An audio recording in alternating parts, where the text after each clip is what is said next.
আসসালামু আলাইকুম। এখন শুনবেন সংবাদ শিরোনাম। শীর্ষ নেতাদের দলীয় কার্যক্রমের সম্পৃক্ততা নিয়ে বিএনপির তৃণমূলে মিশ্র প্রতিক্রিয়া। ত্যাগী ও বহিষ্কৃতদের বিবেচনায় নিয়ে সাংগঠনিক কাঠামো পুনর্বিন্যাসের। ভোল্টেজ লাইনের অভাবে চালু করা যাচ্ছে না অত্যাধুনিক টিএলএ ল্যাব। রোগ নির্ণয়ে ভোগান্তি আর খরচ কমাতে উদ্যোগ নেই সরকারি দফতরের। শিক্ষা অধিদপ্তরে আগুন লাগানো হয়েছিল ৫ লাখ টাকা চুক্তিতে। স্টোর কিপার সহ গ্রেফতার ৩। ল্যাপটপ লুটের সূত্র ধরে কারণ অনুসন্ধানে পুলিশ। গঞ্জে ১ মাসে বজ্রাঘাতে প্রাণ গেছে ১১ জনের। ৬ উপজেলায় কাজে আসছে না সরকারের কোটি টাকার বজ্র নিধরক দণ্ড। এখন শুনবেন বিস্তারিত। দল বিএনপি কি সরকারে বিলীন হয়ে গেল? এ নিয়ে নেতাকর্মীদের মিশ্র প্রতিক্রিয়া। বিএনপির শীর্ষ নেতাদের কেউ কেউ বলছেন সরকারে থাকা ব্যক্তিরা দলের নেতা হলেও সংগঠনকে আলাদা করা জরুরি। তৃণমূলের দাবি দলের ত্যাগী নেতাদের নিয়ে সাংগঠনিক কাঠামো পুনর্গঠনের, সে সঙ্গে নিষ্ক্রিয়দের সক্রিয় করার পাশাপাশি অপরাধ মূল্যায়ন করে বহিষ্কৃতদের দলে ফেরানোর দাবি উঠেছে। সাইফুদ্দিন রবিনের রিপোর্ট। নয়াপল্টনে বিএনপির কেন্দ্রীয় কার্যালয় নেই চিরচেনা সেই ভিড়, নেতাকর্মীদের আনাগোনা। মাঝে মধ্যে দলীয় কর্মসূচি ঘিরে কিংবা নির্ধারিত সাংগঠনিক প্রয়োজনে দলে কয়েকজন শীর্ষ নেতা আসেন। তবে কি সরকার গঠনের পর দলীয় কার্যালয় গুরুত্ব হারাচ্ছে? সরকার গঠন করে ২৮ মার্চ নয়াপল্টনের কার্যালয়ে যান বিএনপি চেয়ারম্যান তারেক রহমান। তবে নিয়মিতভাবে গুলশান কার্যালয়ে নানা কর্মকাণ্ড পরিচালিত হচ্ছে তাঁর নেতৃত্বে। কিন্তু দলের অন্যান্য নেতাদের সাংগঠনিক সম্পৃক্ততা নিয়ে প্রশ্ন উঠছে। যদিও বিএনপির সিনিয়র যুগ্ম মহাসচিব বলছেন দল ও সরকার একই। কিন্তু যারা সরকার পরিচালনা করছেন এরাও তো দলের লোক, মন্ত্রীরা তো দলের লোক না, তারাও তো দলের লোক, এমপিরা এরাও দলের লোক। বিরোধী দলে থাকতে নেচারটা একরকম, আর তো সরকারি দল। আমাকে তো বহু কমিটমেন্ট আছে দলের জনগণের প্রতি।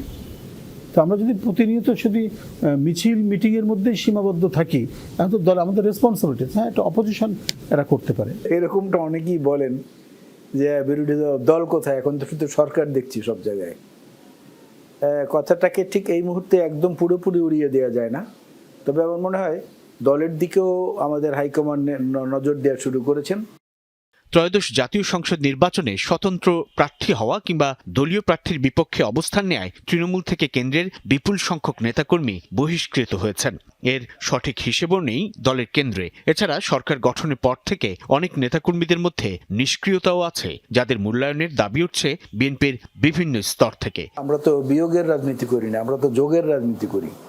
সেদিক থেকে আমি মনে করি যে ভুল ত্রুটি যার যেখানে যতটুকু হয়েছে সেটার পরিমাপ এবং ঘনত্ব বুঝে তাদেরকে যদি দলে নেওয়া হয় স্তর বিন্যাসের মধ্য দিয়ে, আমার মনে হয় সেটা একদিক থেকে ভালো হবে। যারা মন্ত্রী হয়েছেন বা অন্যান্য পদে যারা রয়েছেন, তার চাইতে যারা মানে অপেক্ষাকৃতভাবে ফ্রি আছেন, সাংগঠনিক তৎপরতা চালাতে পারে, তাদের উপর দায়িত্বগুলো দিলে পরে যে সাংগঠনিক কার্যক্রমটাও খুব জোরদার হবে এবং সরকারও মানে ভালো মতো চলবে।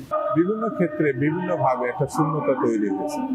যে ছেলেটি 18 বছর আগে ছাত্রদল করতো সেটা এখন বিএনপি করে। তাদেরকে সংগঠনের সঙ্গে একীভূত করতে হবে।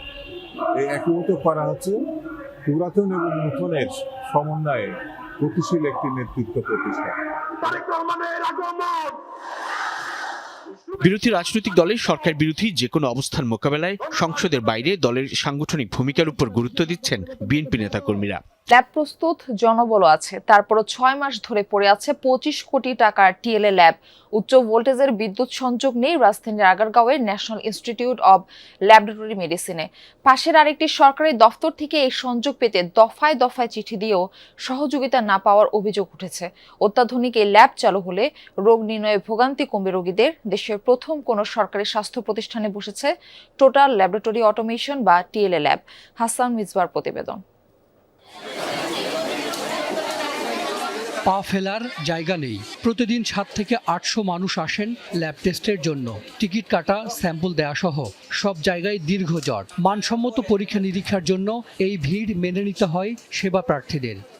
রোগী ভোগান্তি কমাতে রাজধানীর আগারগাঁওয়ের ন্যাশনাল ইনস্টিটিউট অব ল্যাবরেটরি মেডিসিনে বসানো হয়েছে অত্যাধুনিক টিএলএ ল্যাব। নমুনা সংগ্রহের পর রোগ নির্ণয়ের পুরো প্রক্রিয়া শেষ হয় স্বয়ংক্রিয় মেশিন বা রোবোটিক্স প্রযুক্তিতে। ধরা যাক একজন ব্যক্তির রক্তের নমুনা সংগ্রহ করা হয়েছে, সেখান থেকে 5 ধরনের ভিন্ন ভিন্ন পরীক্ষা হবে। প্রথমে একটি মেশিনে স্যাম্পল বসানোর পর নির্দেশনা অনুযায়ী তা যায় বিভিন্ন মেশিনে। সব শেষে সেই স্যাম্পল জমা হয় একটি রেফ্রিজারেটরে। ততক্ষণে নমুনা থেকে স্বয়ংক্রিয়ভাবে প্রস্তুত হয় রিপোর্ট। এই ল্যাবে প্রতি ঘন্টায় 2000-এর মতো নমুনা পরীক্ষা করা যায়, যা একই সময়ে প্রচলিত পদ্ধতিতে নমুনা পরীক্ষার কয়েক গুণ। COVID-19 emergency response and pandemic preparedness বা ERPP প্রকল্পের টাকায় বসানো হয়েছে এই ল্যাব। কাজ শেষ হয়েছে গত বছরের নভেম্বরে।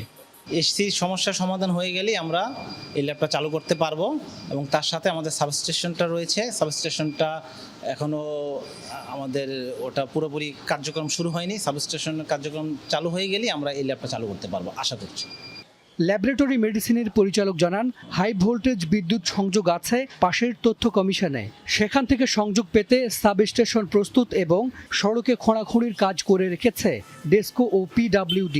কিন্তু কয়েক দফা চিঠি দিয়েও সাড়া মিলছে না তথ্য কমিশনের। ডিসেম্বর থেকে এ পর্যন্ত প্রায় 5 বার ঠিকাদার গেছে পাওয়ার লাইনের কাজ করার জন্য, এবং PWD নিজেও লিখিতও দিয়েছে যদি এই পাওয়ার লাইন টানতে ইনফরমেশনের 2-3টা টাইলস যেগুলো ভাঙা পড়বে সেগুলো তারা নিজ খরচে রিপেয়ার করে দিবে। তারপরেও তারা এটাতে আমাদেরকে এগ্রি করছে না, এবং 5 বারই তারা ডেস্কোর লোককে বের করে দিয়ে তালা বন্ধ করে দিয়েছে। তবে ভিন্ন কথা বলছে তথ্য কমিশন। লিখিতভাবে ওনাদের কোনো পরিকল্পনা আমরা চাইছিলাম, সেটা লিখিতভাবে ওনারা জানান না। ওনার অনুমোদন চেয়েছেন নেওয়ার জন্য, আমরা অন্য 2টা প্রতিষ্ঠান যেভাবে নিচে নিরাপত্তা বজায় রেখে সেভাবে নেওয়ার জন্য আমরা লিখিতভাবে অনুমোদন দিয়েছি। 2019 সালে চালু হয় national institute of laboratory medicine. সরকারি এই প্রতিষ্ঠানে অল্প খরচে করা যায় সব ধরনের পরীক্ষা নিরীক্ষা। লাখ টাকা চুক্তিতে আগুন লাগানো হয়েছিল প্রাথমিক শিক্ষা অধিদপ্তরে। এই ঘটনায় 3 জনকে গ্রেপ্তার করেছে পুলিশের মিরপুর বিভাগ।